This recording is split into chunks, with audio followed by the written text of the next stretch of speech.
ಅಯೋಧ್ಯೆಯಲ್ಲಿ ರಾಮ ಮಂದಿರ ನಿರ್ಮಾಣಕ್ಕೆ ಇವರೇನು ದೇಣಿಗೆ ಸಂಗ್ರಹ ಮಾಡಿದ್ರಲ್ಲ, ಆ ಹಣ ಅದರಲ್ಲಿ ಸ್ವಲ್ಪ ಮಿಸ್ಯೂಸ್ ಆಗಿದೆ ಅಂತಕ್ಕಂಥ ಆರೋಪಗಳು ಕೇಳಿ ಬರ್ತಾ ಇತ್ತು.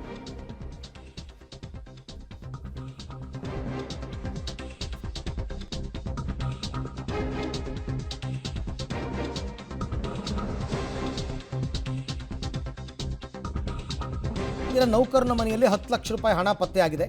ಕಾರು ಮೆಕ್ಯಾನಿಕ್ಗೆ ಮಂದಿರದಲ್ಲಿ ಕೆಲಸ ಕೊಟ್ಟಿತ್ತಂತೆ ಟ್ರಸ್ಟ್. ಮಂದಿರದ ದೇಣಿಗೆ ನಿಧಿಯಿಂದ ಹಣ ದುರುಪಯೋಗ ಮಾಡಿದ್ದಾರೆ ಅಂತ ಆರೋಪ. 7 ಕೋಟಿ ರೂಪಾಯಿ ದುರುಪಯೋಗ ಪಡಿಸ್ಕೊಂಡಿದ್ದಾರೆ ಅಂತ ಈಗ ಆರೋಪ ಇರೋದು. ಸದ್ಯಕ್ಕೆ ಪೊಲೀಸರು 10 ಲಕ್ಷ ರೂಪಾಯಿ ಹಣವನ್ನು ವಶಕ್ಕೆ ಪಡೆದಿದ್ದಾರೆ. SIT ತನಿಖೆಗೆ ರಾಮಜನ್ಮಭೂಮಿ ಟ್ರಸ್ಟ್ ಆಗ್ರಹ.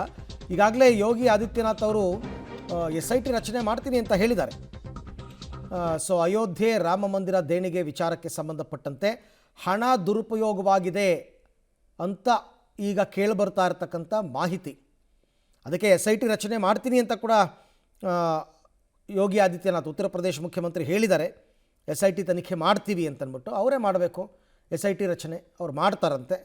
ಆಗ ಗೊತ್ತಾಗುತ್ತೆ ಎಲ್ಲೆಲ್ಲಿ ಹಣ ದುರುಪಯೋಗ ಆಗಿದೆ, ಯಾರಿಂದ ಆಗಿದೆ, ಯಾರು ದುಡ್ಡನ್ನು ಎತ್ತಿದ್ದಾರೆ ಅಂತ. ಈಗ ನೋಡಿ, ಒಬ್ಬ ನೌಕರನ ಮನೆಯಲ್ಲಿ 10 ಲಕ್ಷ ರೂಪಾಯಿ ಹಣ ಸಿಕ್ಕಿದೆ.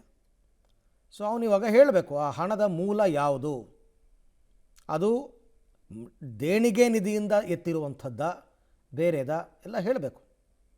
ಕೆಲವರೆಲ್ಲ ಮಾತಾಡಿದ್ದಾರೆ, ಕಾಂಗ್ರೆಸ್ನವರು ಸಮಾಜವಾದಿ ಪಾರ್ಟಿಯವರೆಲ್ಲ ಆರೋಪ ಮಾಡಿದ್ದಾರೆ ಸಿಕ್ಕಾಪಟ್ಟೆ ದುಡ್ಡು ದುರುಪಯೋಗ ಆಗಿದೆ ಅಂತ.